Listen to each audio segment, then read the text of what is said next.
రాష్ట్రంలో 3 రాజధానుల ఏర్పాటుపై ముఖ్యమంత్రి వైఎస్ జగన్మోహన్ రెడ్డి నిర్ణయాన్ని స్వాగతిస్తున్నారు రిటైర్డ్ ఐఏఎస్ అధికారి ఈఏఎస్ శర్మ.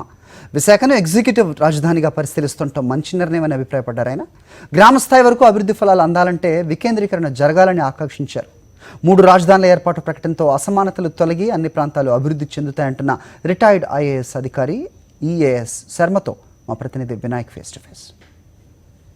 రాష్ట్రంలో 3 రాజధానుల ఏర్పాటుపై వైఎస్ జగన్మోహన్ రెడ్డి చేసిన ప్రకటన మొత్తం చర్చనీయాంశమైంది. ఈ నేపథ్యంలో రాష్ట్ర వ్యాప్తంగా కూడా అనేక ప్రాంతాల్లో హర్షాతిరేకతలు వ్యక్తమవుతున్నాయి. ముఖ్యంగా చూసుకున్నట్టయితే కనుక 3 ప్రాంతాల్లో 3 రాజధానులను ఏర్పాటు చేయడం వల్ల రాష్ట్రం అంతా కూడా అభివృద్ధి చెందడానికి అవకాశం ఉంటుందనే అభిప్రాయం అందరిలో కూడా వ్యక్తమవుతుంది. ప్రస్తుతం మనతో పాటు రిటైర్డ్ ఐఏఎస్ అధికారి ఈఏఎస్ శర్మ గారు ఉన్నారు. ఆయనతో మాట్లాడించే ప్రయత్నం.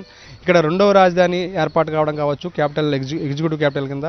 అదేవిధంగా రాష్ట్రంలో 3 రాజధానులు, దీన్ని ఏ విధంగా స్వాగతిస్తారు మీరు?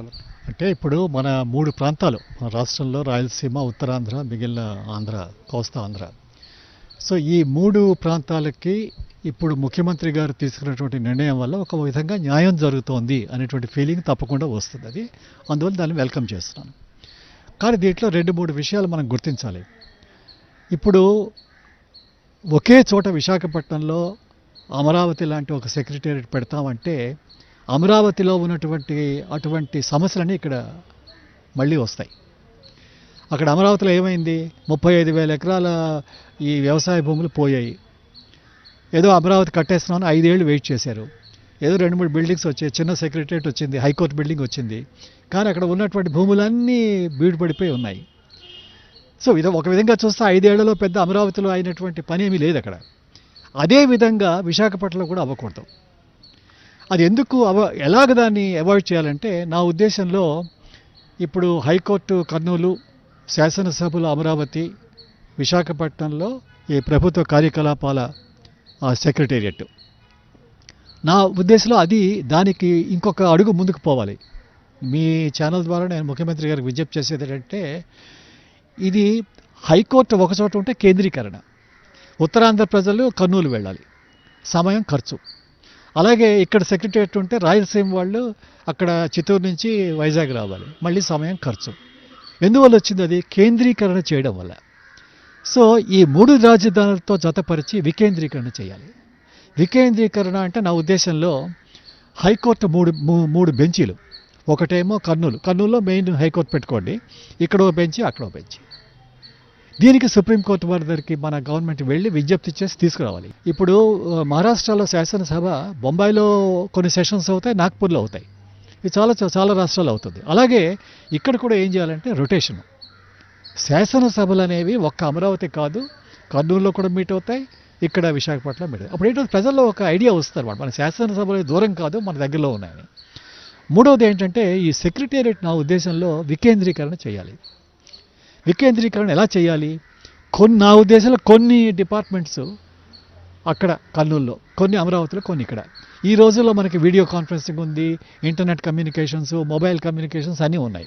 సెక్రటేరియట్ కూడా 3 సబ్ సెంటర్స్గా పెట్టి ఈ ఇంటర్నెట్ లింకేజెస్, ఈ ఆడియో విజువల్, ఈ వీడియో కాన్ఫరెన్సింగ్ లింక్స్ అని పెట్టేస్తే మీకు వికేంద్రీకరణ వల్ల ప్రభుత్వాన్ని ప్రజల దగ్గరికి తీసుకువెళ్తున్నాం అనేటువంటి ఐడియా రావాలి. అసలు నా ఉద్దేశంలో లాంగ్ టర్మ్లో ప్రతి జిల్లాలో సెక్రటేరియట్ ఉండాలి. అదే కదా సార్, ఇప్పుడు గ్రామ సచివాలయాలు అనేది ఉద్దేశం కూడా అదే కదా. జగన్మోహన్ రెడ్డి గారు చేసే గ్రామ సచివాలయాన్ని అభివృద్ధి తీసుకెళ్ళాలి, ఇక్కడ కూడా తీసుకురావచ్చు. సో ఇది కానీ మనం చేస్తే మన ఆంధ్ర రాష్ట్రంలో పెట్టే మోడలు మిగిలిన రాష్ట్రాలకి ఒక ఉదాహరణగా మారుతుంది. ఇప్పుడు వికేంద్రీకరణ ఎలా అవుతుంది? అది ఒకటేమో అన్ని పవర్స్, అన్ని అధికారాలు సెక్రటేరియట్లో ఉండక్కర్లేదు. కొంతవరకు మన జిల్లా పరిషత్, ఏదో మన జిల్లా ఎన్నికైనటువంటి ప్రతినిధులు, అలాగే మనకి ఈ పంచాయత్ వరకు మనం కొంత డెలిగేట్ చేయాలి. సో ఆ డివల్యూషన్ ఆఫ్ అథారిటీ అంటారు. అలాగే అధికారుల్లో కూడా ఒక board of chief commissioner land అడ్మినిస్ట్రేషన్లో కొన్ని అధికారాలు ఇక్కడికి పంపించవచ్చు. అలాగే కొన్ని గ్రామ స్థాయికి తీసుకురావచ్చు. ఇప్పుడు లాంగ్ టర్మ్ ప్లాన్ చేయాలి. చేసి ఇప్పుడు 3 నేను పెడుతున్నాను, కానీ వికేంద్రీకరణ చేస్తాను. ఆ వికేంద్రీకరణ న్యాయస్థానంలో ఉంటుంది, సెక్రటేరియట్లో ఉంటుంది, శాసనసభలో ఉంటుంది.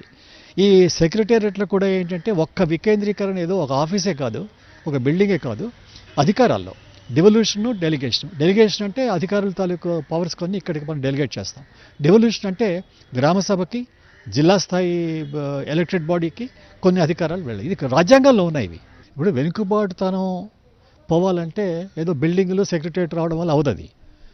దానికి కావాల్సింది ఏంటంటే మనం ఈ ప్రజల మధ్యకి ప్రభుత్వం రావాలి, జవాబుదారీగా ఉండాలి. గుడ్ గవర్నెన్స్ అంటారు. ఇప్పుడు ఒక concrete building, air condition building కడితే గుడ్ గవర్నెన్స్ రాదు. గుడ్ గవర్నెన్స్ ఎప్పుడు వస్తుంది? ప్రజలకి జవాబుదారీగా ఉన్న గవర్నమెంట్ వచ్చినప్పుడు అది గుడ్ గవర్నెన్స్ అది. సో ఆ విధానాలు కూడా కొన్ని మార్పులు రావాలి. సో దీంతోనే ఒక ప్యాకేజీ లాగా, లాంగ్ టర్మ్ ప్యాకేజీ లాగా ఏదో 5 ఏళ్ళు 10 ఏళ్ళు ఇలా చేస్తాం మేము అని ఒకటి అనౌన్స్ చేయాలి. సో నేను మీ ఛానల్ ద్వారా రిక్వెస్ట్ చేసేది ఏంటంటే ఒక వైట్ పేపర్లో తీసుకొచ్చి ఇది ఫస్ట్ స్టెప్, ఇది ఎండ్ కాదు, ఇది బిగినింగే, నాంది. దీని తర్వాత సెకండ్ స్టెప్, థర్డ్ స్టెప్ ఇలా చేస్తాం మేము. దానికి మళ్ళీ గ్రామ సచివాలయాలకి లింక్ పెడతాం మేము. పెట్టి అధికారాల్లో కూడా కొంత డెలిగేషన్ ప్రతి దగ్గర. ఇప్పుడు ఒక చిన్న డెసిషను ఒక డిస్ట్రిక్ట్ కలెక్టర్ కానీ, ఒక జిల్లా స్థాయి ఒక బాడీ కానీ తీసుకోవాలంటే ప్రతిదానికి మనం అక్కడ చూస్తే ప్రజలకి ఆలస్యం అవుతుంది కొన్ని విషయాల్లో. సో డెసిషన్స్ క్విక్గా రావాలి. ఆయన ఉద్యోగాలు కల్పించడం దగ్గర నుంచి ఈరోజు రాష్ట్రంలో అన్ని ప్రాంతాల్లో అభివృద్ధి చెందాలంటూ ఆయన తీసుకున్న ప్రకటన, అంటే అసెంబ్లీలో చేసిన ప్రకటన ఎలా అనిపిస్తుంది మీకు? కొన్ని విషయాలు చాలా మంచి విషయాలు. మద్యపాన నిషేధం ఫస్ట్ స్టెప్స్ చాలా మంచి విషయం అది. అలాగే ఈ municipal schools, government schools improve చేయాలి, చాలా ఇంపార్టెంట్. అలాగే గ్రామాలకు ఇంపార్టెన్స్ ఇవ్వాలి, చాలా మంచి డెసిషన్. కానీ పూర్తిగా పోవాలి. వీటన్నిటిలో కూడా ఏంటంటే ఒక ఆపకూడదు, అది పూర్తిగా ముందుకు పోవాలి. ఎక్కడ ఖర్చు తగ్గించాలి, ప్రభుత్వం ప్రజల దగ్గరికి వెళ్ళాలి, అటువంటి ప్లానే ఉండాలి.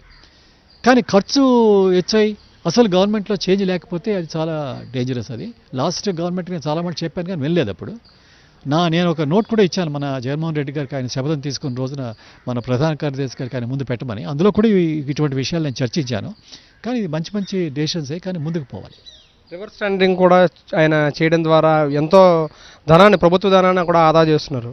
అంటే ఇరిగేషన్ ప్రాజెక్ట్స్లో కావచ్చు, టెండరింగ్లో కావచ్చు, రివర్స్ టెండరింగ్ తీసుకురావడం ఎలా అనిపిస్తుంది సార్? ఒక సీనియర్ ఐఏఎస్ అధికారిగా మీకు ఎలా అనిపిస్తుంది? ఏదైనా సరే అండి, ప్రజలకి కనిపించినట్టు ప్రభుత్వం పనిచేస్తేనే లంచగొడితనం తగ్గుతుంది, ప్రజల మీద పడే ఖర్చు భారం తగ్గుతుంది. ఆయన ఆ ఉద్దేశాలు మంచివే.